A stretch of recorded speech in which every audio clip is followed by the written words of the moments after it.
Julius Malema, the firebrand leader of the Economic Freedom Fighters, EFF, has once again ignited a political firestorm, this time by mocking President Cyril Ramaphosa following a wave of arrests involving ANC members overseas.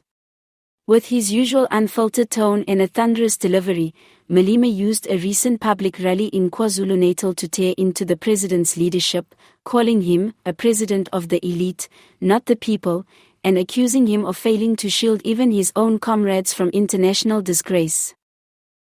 The controversy stems from the recent arrest of several ANC-linked individuals in different countries, including accusations of financial misconduct, illicit foreign transactions, and abuse of diplomatic privileges. The headlines have embarrassed South Africa on the world stage, fueling both domestic anger and global scrutiny. And for Malema, the timing couldn't have been more perfect. They walk around calling themselves revolutionaries, but when they go overseas, they get arrested like common criminals. Your president, Mr. Ramaphosa, is too busy posing for Western cameras while his party is collapsing both here and abroad. What kind of leadership is that? The crowd erupted in applause and cheers, chanting, "Ramaphosa must go," as Malema paused, soaking in the atmosphere of political discontent. According to reports, at least 3 ANC-affiliated figures have been detained abroad within the past month. One senior official was reportedly apprehended in Dubai over unexplained cash movements tied to offshore accounts, while another was intercepted in Switzerland under suspicion of money laundering linked to procurement deals involving state-owned enterprises. A third, linked to the ANC Youth League, was briefly detained in Kenya after failing to declare large amounts of foreign currency. While the Department of International Relations and Cooperation, DIRCO, issued a guarded statement saying they are monitoring developments closely, there has been no firm public address from Ramaphosa himself. This silence, Malema claimed, is proof of weak leadership. This is what happens when you sell your soul to white monopoly capital. You forget to lead, you forget to protect your people, and you forget what struggle leadership actually means, Malema declared.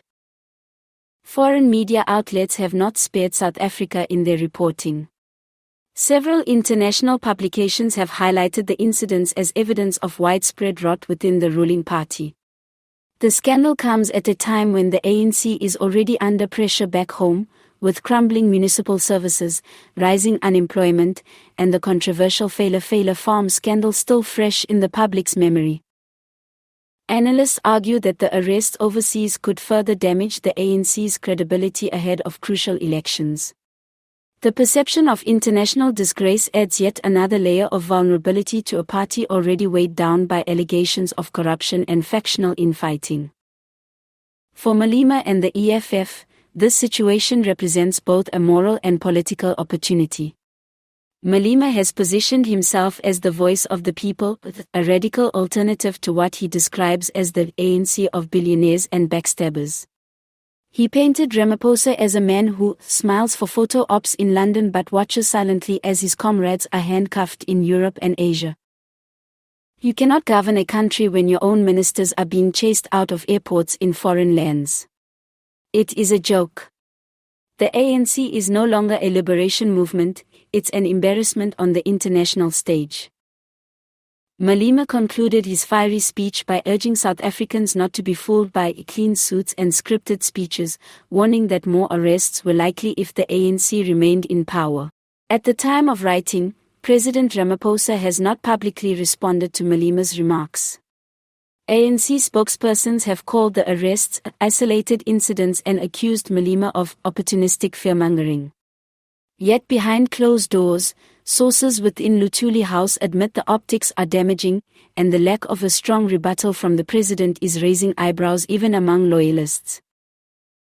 As South Africa watches this scandal unfold, one thing is clear: the EFF will continue using every misstep by the ANC to bolster its narrative of betrayal and broken promises. Whether Malema's mockery will convert into tangible electoral gains remains to be seen, but for now, his voice is loud, his message is sharp, and his target is unmistakably Ramaphosa. And in the court of public opinion, Silence is beginning to sound a lot like guilt.